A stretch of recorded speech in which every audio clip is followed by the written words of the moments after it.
Very good evening, everybody. Today in this class, we'll be discussing very important concept and the last concept of the chapter surface areas and volumes, that is sphere and hemisphere. Till now we have discussed cube, cuboid, cylinder and cone.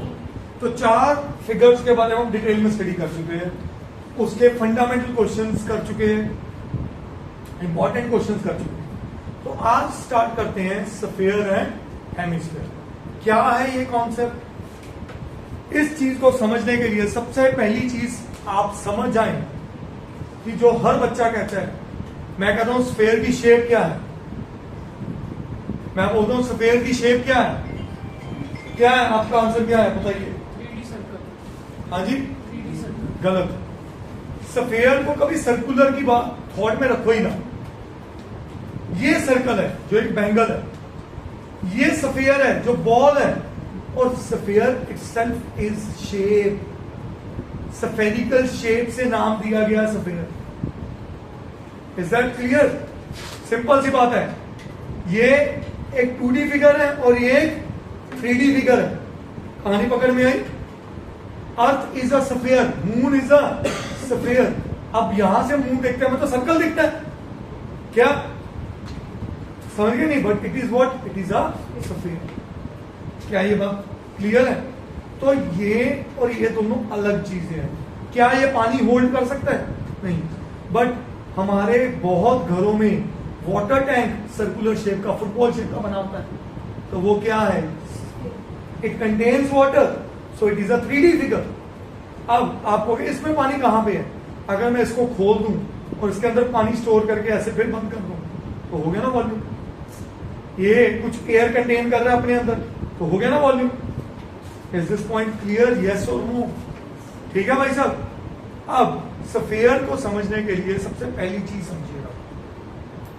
Sphere is a 3D figure, appears like circle when it is far away from us, like moon. Moon circle जैसा दिखता है ना आपको? इधर से देखो, यहां से देखो, मून का पिछला हिस्सा दिखता आपको? नहीं दिखता.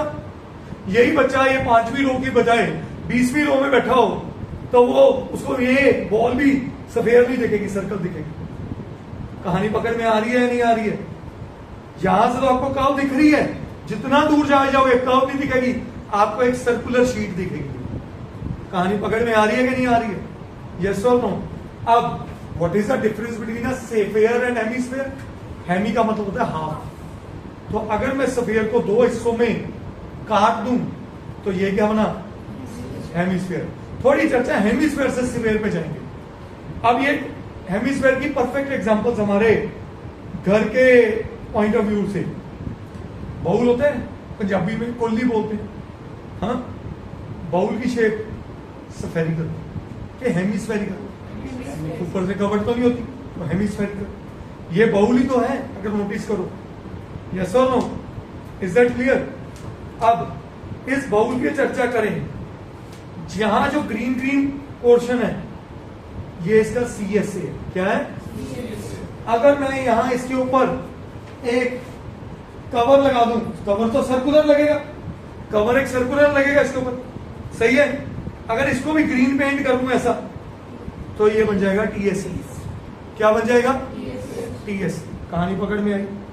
Sure? Is this point clear? ये CSA और ये लग गया TSA. और अगर इसके दोनों हेमिस्फीयर को जोड़ दो तो क्या बना? स्फीयर. स्फीयर में आ जाओ. स्फीयर में ये क्या है? CSA और TSA. मैं इसमें डिफरेंशिएट कर सकता हूं चार walls, roof and top, roof and floor? नहीं कर सकता. तो इसलिए स्फीयर का CSA ही क्या है? TSA है. तो आपको जो फॉर्मूलाज याद करने हैं वो क्या है? ठीक है, आइएगा. सबसे पहले CSA, TSA और वॉल्यूम. स्फीयर का CSA is 4πr². ये एक आपको स्कूल लेवल पे एक्टिविटी भी कराई जाएगी कि कैसे इसको 4πr² कहते हैं. वो क्या करते हैं, एक πr² का जितना रेडियस बॉल का है उतने रेडियस का कागज का टुकड़ा कटवा देते हैं और ऐसे बताते हैं कि 1 पाई आर स्क्वायर का एरिया आ गया कागज का, तो ऐसे 4 कागज इस पूरी बॉल को ओवरलैप करते हैं तो वो बन जाता है 4 pi are square. Is that clear? अब टीएसए भी क्या है 4 पाई आर स्क्वायर, क्योंकि कोई डिस्टिंक्शन नहीं है। अब हेमिस्फीयर इसका क्या है, एक इसका हाफ है। खुद सोचो, ये पूरी बॉल 4 पाई आर स्क्वायर, आधी बॉल उसका हाफ, तो 2 पाई आर स्क्वायर। और यहां पे एक सर्कल लगा, याद है लगाया था अभी कर ही लेते हैं, ले लो, यह सर्कल लगा, सर्कल का एरिया इसका 2 पाई आर स्क्वायर, इस सर्कल का कितने पाई आर स्क्वायर, तो मेरा टीएसए क्या हुआ 3 पाई आर स्क्वायर। सही है।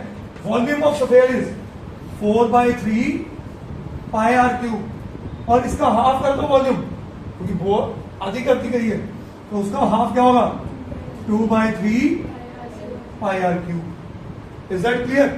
करिए जल्दी से। यस एवरीबॉडी, सीएस है श्योर, सरफेस एरिया क्वेश्चन तो पढ़ो, क्या लिखा? Okay everybody, let's start this exercise 11.2। Find surface area if radius is this. Surface area किसका? स्फीयर का। ठीक है जी, इज दैट क्लियर? अब अकेला वर्ड सरफेस एरिया है, तो पहली बात तो स्फीयर हो चाहे क्यूब हो चाहे क्यूबॉइड हो, अकेला सरफेस एरिया का मतलब है टीएस। बट स्फीयर के केस में टीएसए और सीएसए दोनों वैसे ही क्या होते हैं, सेम होते हैं। तो मेरे पास सीएसए है, सरफेस एरिया का फॉर्मूला है 4 पाई आर स्क्वायर, तो 4 इंटू पाई की जगह क्या है, और रेडियस कितना है, तो 105 अपॉन 10 कर दो, बोलो बेटा। 7 15 5 3 एंड 5 2। ठीक है जी, 2 से 11, 5 2 5 21 2 से 2, ये बना 21 3 63, 63 इंटू 2 126, तो 126 and 126 1386 centimetre square. That's my answer. क्या ये बात सबको समझ आई? श्योर। सेकेंड पार्ट भी कर लेते हैं। Surface area 4 pi are square 56/10, 56/10। ठीक है जी, 7 8। अब कैंसिलेशन करने का कोई फायदा नहीं, क्योंकि ऑलरेडी नीचे 100 है, तो कोई बच्चा जल्दी से मल्टीप्लाई करे। 88 into 8 into 56, quickly.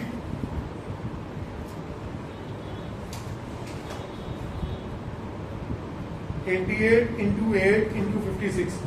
This comes out to be 39424। ठीक है जी, 39424 अपॉन 100, तो मेरा सरफेस एरिया कितना आ गया बेटा 394.24 centimetre square. I am sure सबको क्लियर है सेंटीमीटर स्क्वायर क्यों है, एरिया है। ठीक है, अब सरफेस एरिया, रेडियस जब 14 है तो 4 पाई आर स्क्वायर, 14 इंटू 14, 7 2 तो ये बना 28 इंटू 88। ठीक है जी, तो लेट्स 28 इंटू 88, दिस इज 2464। सिर्फ कैलकुलेशन प्रैक्टिस करवाई गई है, इससे फॉर्मूला हर बार सेम जा रहा है। करिए नो।